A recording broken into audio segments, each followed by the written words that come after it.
Next आता है हमारा बेसिक लर्निंग लॉ। हम किस तरीके से हमारे नॉर्मली लर्निंग प्रोसेस को यूज करते हैं, चाहे वो मैथमेटिकली लॉजिक के फॉर्म में हो, चाहे आर्टिफिशियल न्यूरल नेटवर्क के परफॉर्मेंस पे हो, चाहे हमारे बेसिक ब्रेन के हिसाब से कि हम जो देखते हैं उसी से सीखते हैं। अगर कोई हमें समझाएगा नहीं, दिखाएगा नहीं, तो हम कैसे सीखेंगे कि किस तरीके से। जैसे हमने बचपन में ही हमें मैथ सिखाया जाता था, तो 2+2=4 सिखाया जाता था। वही हमने बेसिक लर्निंग लॉ से सीख के आगे हम डिफरेंट डिफरेंट टाइप के नंबर को ऐड करते हैं।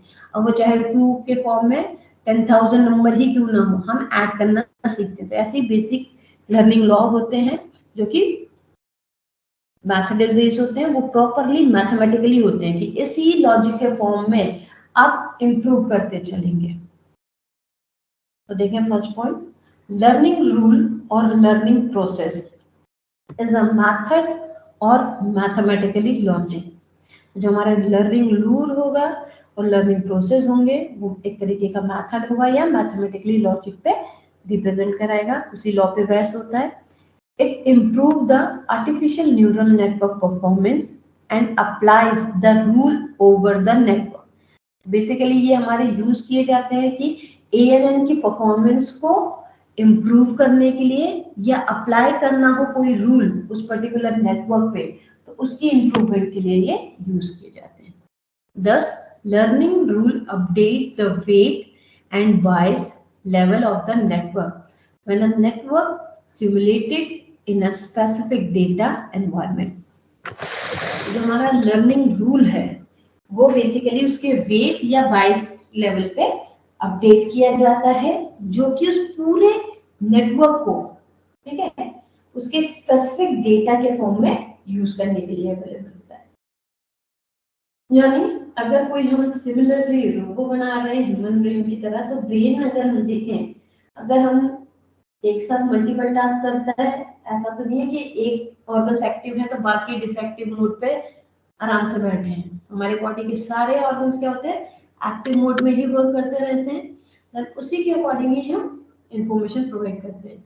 तो बेसिकली जो वेटेज होता है कि हमारे लिए अभी ज्यादा वेटेज वैल्यू क्या है।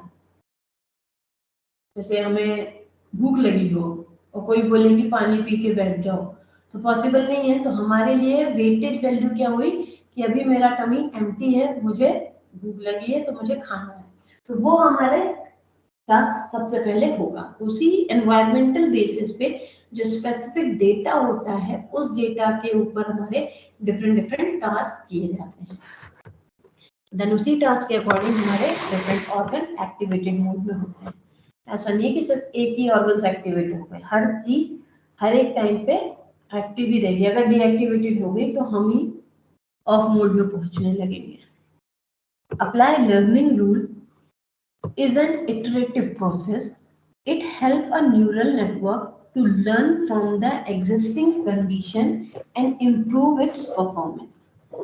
इस लर्निंग रूल को अगर हम अप्लाई करें तो ये एक इटरेटिव प्रोसेस के फॉर्म में अप्लाई होगी, जो कि हमारे लिए काफी हेल्पफुल होती है कि हम लर्न करते हैं और जो कंडीशन होती है अवेलेबल यानी एग्जिस्ट करती है, उसी कंडीशन बेसिस पे हम हमारी परफॉर्मेंस को इम्प्रूव करते हैं, यानी उसी के अकॉर्डिंग चलते हैं। इसका डेली लाइफ एग्जांपल अगर देखें, आप किसी कंपनी में काम कर रहे हैं, ठीक है, अगर आपके ऊपर वर्क प्रेशर ज्यादा है तो वहां पे आप इस तरीके से शो नहीं कर सकते कि मैं काम नहीं करूंगा, मैं आराम से बैठा रहूंगा। तो उन्हीं परफॉर्मेंस के बेसिस पे यानी कंडीशन देखेंगे कि एटमॉस्फेयर कैसा है, लाइट है तो काम नहीं करेंगे, चल जाएगा। अगर टाइट एटमॉस्फेयर होगा तो आपको अपनी कैपेबिलिटी को बार बार इम्प्रूव करते हुए जस्टिफाई करना होता है कि हाँ मैं ये टास्क कर सकता हूँ, ये काम करूंगा।